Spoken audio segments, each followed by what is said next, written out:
you have come to the place where you can learn to harness the power of intention, to create subconscious beliefs that serve you, and to gain insights that allow you to create a life, personally and professionally, that you desire. This is the place where you leverage your subconscious mind and design your destiny. Join me now, your host, Penny Chason.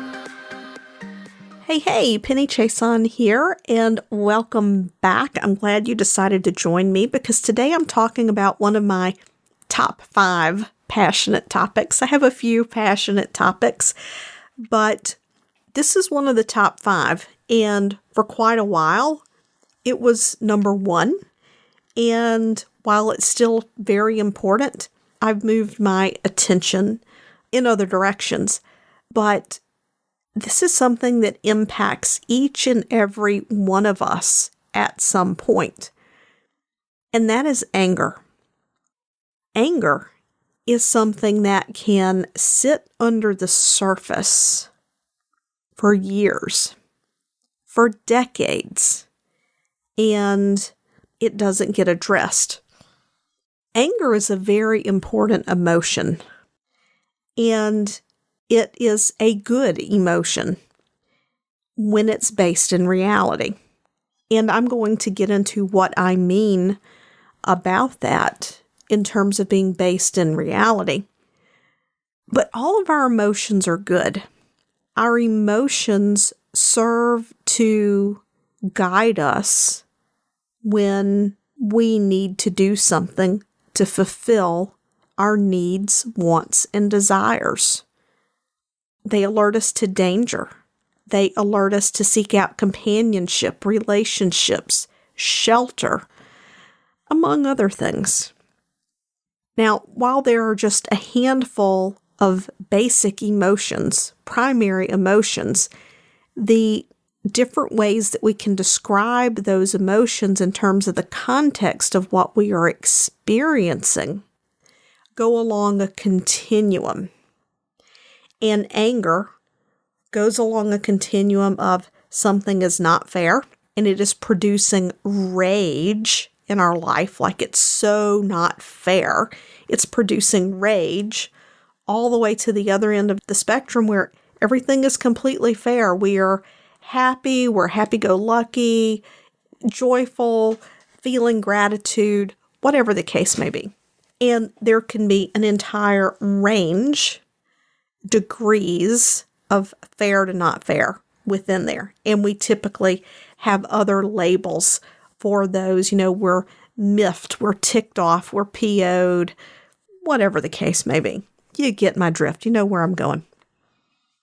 Anytime that we experience something that is perceived as unfair, we need to resolve that emotion, because anger is an emotion that is shown in research within the healthcare community to be linked to physical illness and disease.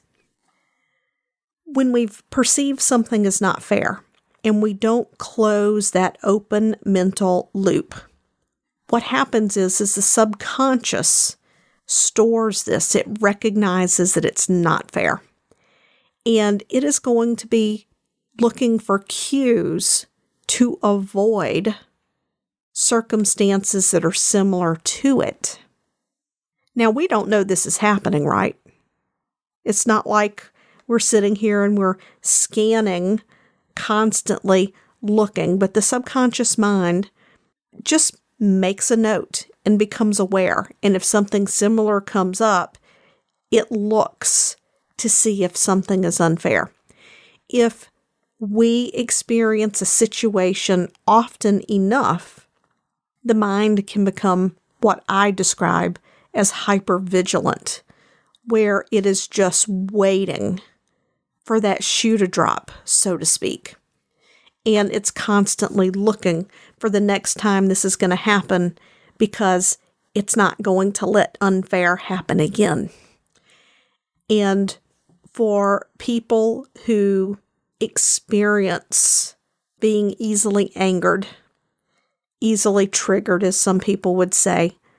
This is where their mind has gone. Something has happened often enough that it has reinforced this unfairness that they subconsciously end up reacting to make fair before things become unfair. And someday soon I will do an episode on responding versus reacting, because response comes from making a conscious decision in how we respond to somebody, whereas reaction is that split second. It comes from the subconscious because the subconscious places meaning on something before we consciously make an effort to respond. It's a little more complicated than that, but that is the real 30,000-foot view of response versus reaction. When we experience something that has been perceived as unfair, anytime we have an emotional reaction that we don't like, the first thing we have to do is ask ourselves, what am I feeling? The most important thing is to put a name on the feeling. So many of us have difficulty putting a name on what it is that we're feeling because, I don't know about you, but my parents grew up in a time where there was no time for them to be sad. There was no time for them to be mad. My mother grew up in a time when she was in 4th and 5th grade. She was taking care of her younger siblings after school while my grandmother was still at work, washing clothes by hand, hanging them out on a line, So as my generation, depending on, how your parents grew up, you either grew up in a situation where parents knew how to help you process your feelings, or they didn't. Sometimes as children, we grow up in families where, if you're unhappy, you're told, if you're not happy, I'll give you something to not be happy about. Or it's not ladylike to be angry. Or little boys don't cry. We hear these things where, as children, we're learning to make sense of the world. And because the adults around us, they have adult context, right? So they can make sense of what's going on. And maybe for them, the situation is nothing to really be upset about. But rather than validating to a child that, I can understand why you feel that way. However, and to help a child understand that, just to even validate, I understand that you're angry.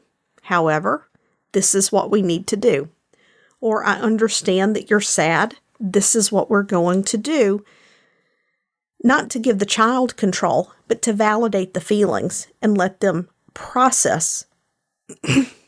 I lost my train of thought. Oh, that's right. Emotional intelligence. So as children, we didn't learn how to appropriately process emotions. Some of us, not all of us, some of us didn't learn how to appropriately process emotions. So as we get older, we go through times where something will happen and we know that we feel bad. Like we know that what we're feeling is we're not happy. We're not feeling joy. We're not feeling happiness. We don't like what we feel. So we feel bad. And we get out of the habit, if we did learn, or we've never learned how to put a name on those emotions. So the first step is to put a name on it. Once you've decided that you're miffed, you're ticked, you're PO'd, frustrated is a secondary emotion, but for now, let's just lump it in with anger. We're not going to split hairs here. Or angry, or you're enraged, whatever it may be. Once you've identified that's what you're feeling, it's time to ask yourself, what is causing me to feel this way? And, take stock of the situation and, reveal what it is that's causing you to feel that way. Perhaps it was someone cut you off in traffic and nearly, you had to slam on the brakes. You just barely missed hitting them. So it's like, what caused me to feel this way? it's like, well, this guy cut me off. So then you have to ask yourself, was this really unfair? Should the guy have been, or woman, been watching where they were going? Sure. Did they need to be in such a hurry? Maybe, maybe not. We don't know what was going on with them. Did they see your car and say, I think I'm going to cut that person off because I feel like being a jerk today? We don't know. So within the context of everything that's going on around that car cutting you off, let's say, for example, it's on the interstate and the car cuts you off. And initially you're angry. But then as you look up in your rearview mirror, you realize that there's something in the road, that maybe something had fallen off of a vehicle in front of them into the road, and they weren't actually cutting you off. They were swerving to avoid hitting something and having a crash. And yes, they came close to hitting you, but they were doing everything they could to avoid an accident, which could have actually resulted in you being involved in an accident. Well, in that case, you're like, oh, okay, I see what he was doing there. It scared the crap out of me, but yeah, okay. When you realize that the anger is not righteous anger, then you can literally tell yourself, you know what, that's okay, that wasn't his intent. The other thing that you could do is when someone cuts you off like that is ask yourself, okay, what are several reasons this person could have done this? Like, what would have caused them to do that? And once you realize that you can't truly, honestly say that it was intentional, there could have been a family emergency, maybe you were in the blind spot, then that resolves that. If you're like most people that I have worked with, either in group or one-to-one, then most likely you are someone that seeks out journaling opportunities, yoga, meditation, to create a sense of calm and peace in your life. What if I told you that there is a practice that not only allows you to introduce peace and the sense of calm in your life, but it does so by releasing negative beliefs, recognizing the truths about you, that you are lovable, that there's never been anything wrong with you, all while allowing you to create a deeper connection spiritually, then I'm sure you're going to want to get in on this. So I want you to head over to the website, pennychason.com/release, and get on the wait list now, because the doors are opening soon on Release, Renew, Realign. But say the person flipped you off just before they passed you, and then they cut you off on purpose. Well, yes, that's unfair. That is unfair. Shouldn't have done that. So now we've moved to the next step in what needs to happen to resolve that anger. Because see, when the anger is not based in reality, and we can reframe what might have been going on in that situation, that closes the loop. We're giving our mind, we're like, okay, yeah, you know what? That wasn't intentional. That's not anything to be angry about. It's okay. But in this other situation where someone flips you off and they intentionally, attempt to scare you, come so close to hitting you, then we have to satisfy that feeling of unfair, because that feeling of unfair is there to drive us to make fair. So how do you make fair with someone who flipped you off? I don't know. Maybe you have a political sticker on your car or whatever the case may be. I mean, the world is crazy out there, right? And the fact that you're listening to this right now lets me know that you're looking for a way to have a little more peace in your life. So once you recognize that this is unfair and that you need to process this emotion, the way that we process anger is we make fair. Now, you're not going to go run this person down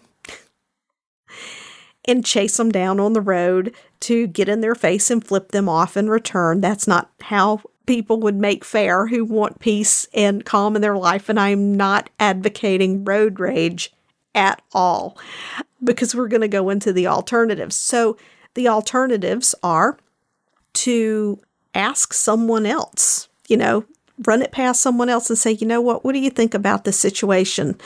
Was it really unfair? Get some outside validation.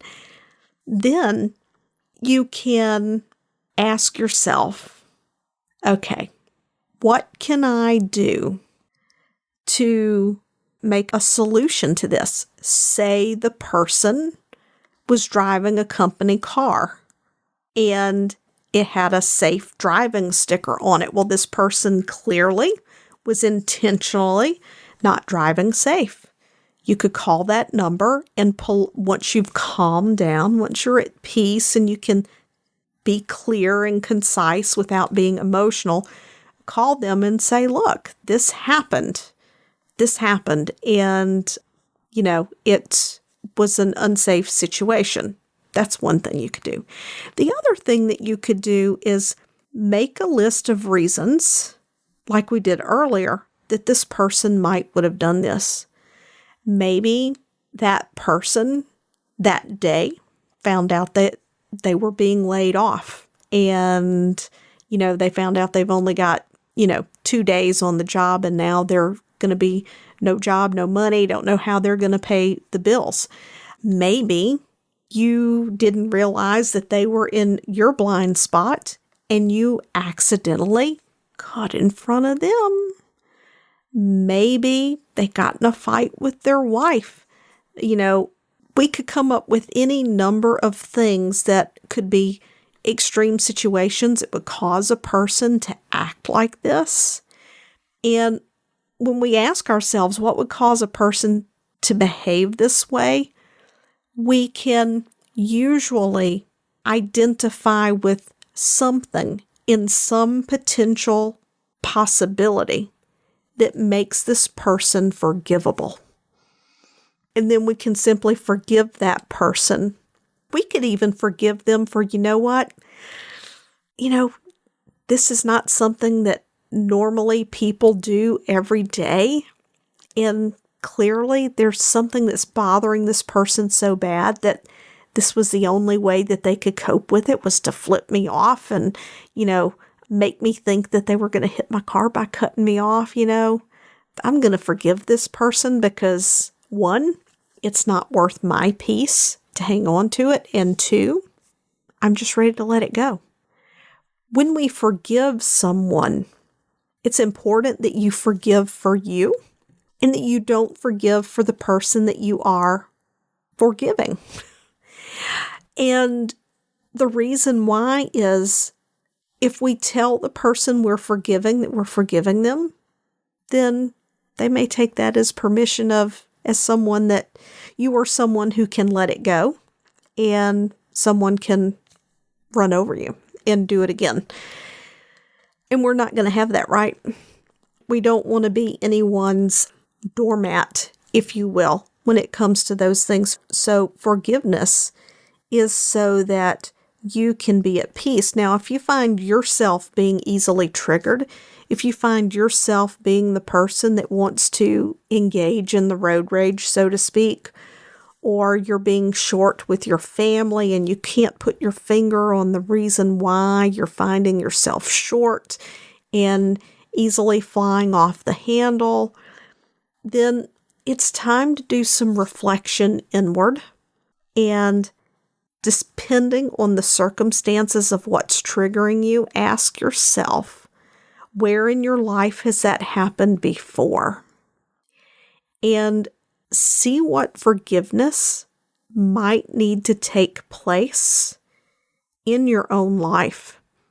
Commonly, when I work one-on-one with clients who deal with a lot of frustration or even anger, it typically comes from not anything major that happened when they were younger, but very minor things that happened repetitively. And these repetitive situations made someone feel not seen, not heard, like they didn't matter. And then as adults, they end up in a situation where someone dismisses them or doesn't listen to their advice, even when it's very sound, solid advice, and then they feel dismissed. They feel like they're not being heard. And in that moment, what happens, because the brain has been hypervigilant looking for these situations, in that moment, the person doesn't respond with the emotion in proportion to what happens in that moment. What happens is the person responds with the weight of years and years and years of repressed rage. And then we have someone flying off the handle or going into a rage over a situation that's not proportional to the expression of emotion that they're having.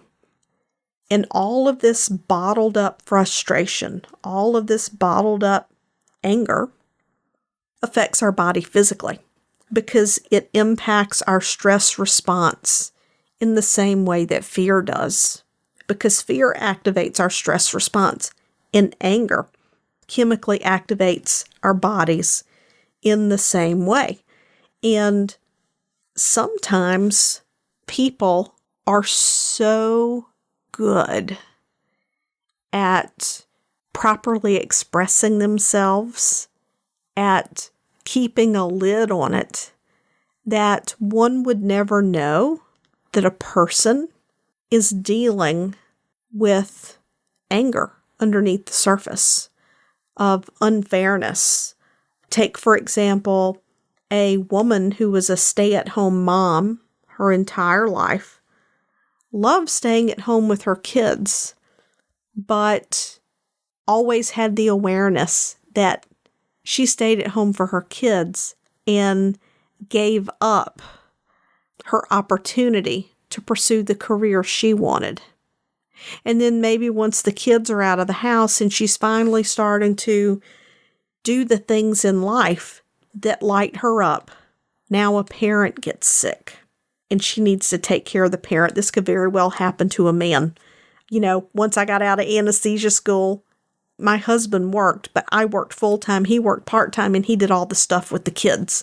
So I was never a PTO mom, wasn't cut out to be one.